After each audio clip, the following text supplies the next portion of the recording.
Well, here on the Rural Radio Network, I'm Joe Gangwish. It's the 2016 Cattlemen's Ball. We're at the Lienemann Ranch at Princeton, Nebraska. That is just south of Lincoln. We're going to visit with Torri and Sydni Lienemann. I got to get your name right here.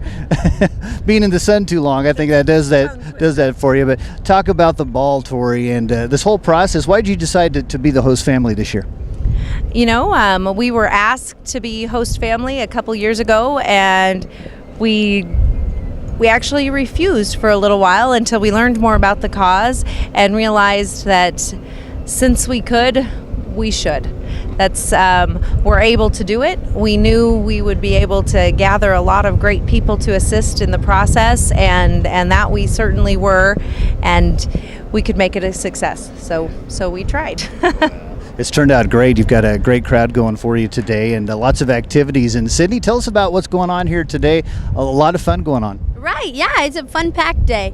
So I am the chairman for the activities committee, along with my co-chair, Abby Clutter. So we have been working for about a year now on putting together things like Whiplash the Cowboy Monkey and Kent Rollins the Chuck Wagon Cook and the Shoe Shining Station and a number of other activities. There's lots of live music. And so it's been a real pleasure getting to work with her and everyone else that are also chairmen and just volunteers and helping out. Well, let's talk about the cause and, why you decided to do this. And of course, it's for a great cause every year. Yeah, absolutely. Well, there are two really missions of the ball. One is to showcase rural Nebraska and beef as part of a healthy diet.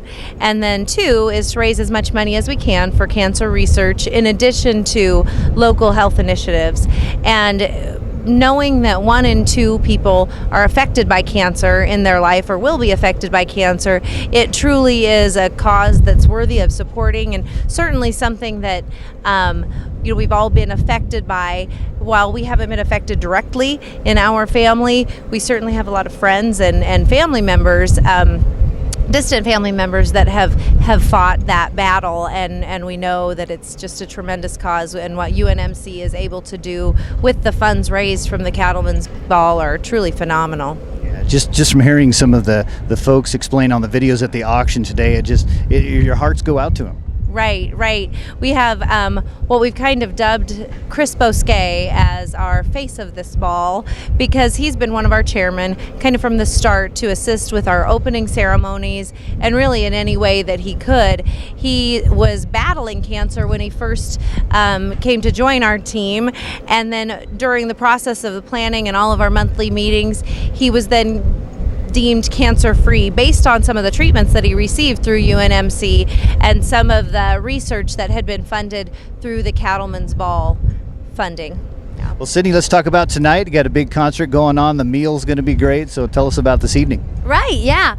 So we have a very eventful evening planned. The evening program will start with a prime rib meal, followed by a live auction, and there will be lots of great items on there. And then that'll be followed by an opening act, and that's the Forgotten Highway Band, and then our headliner, Clint Black. This is great. Let's wrap it up. Tell us a little bit about your operation. This is a great way to showcase Nebraska beef, and tell us about your operation here in the Princeton area. Okay, absolutely. We are a first-generation Angus seed stock and commercial cow-calf operation.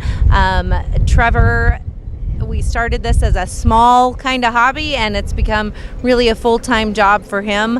I assist in every way that I can, but I'm actually the director of graduate studies at Concordia University, and so we do a lot of different things in southeast Nebraska because it's not traditional ranch country, so we oftentimes need to subsidize that income with outside activity. But we raise about 300, or we calve out about 300 pair and focus in on that quality performance Angus genetics and utilize the natural resources that we have around here to be as sustainable as we can with the forages that are around us. So that's a lot of pasture and then corn stalks and anything that we can utilize for our cattle then to graze on. Yeah, well, your family should be proud. This is a beautiful area, and you guys have done a good job. Thank you very much. Yeah. Torri and Sydni Lienemann here on the Lienemann Ranch, Cattlemen's Ball for 2016. Reporting here for the Rural Radio Network, I'm Joe Gangwish.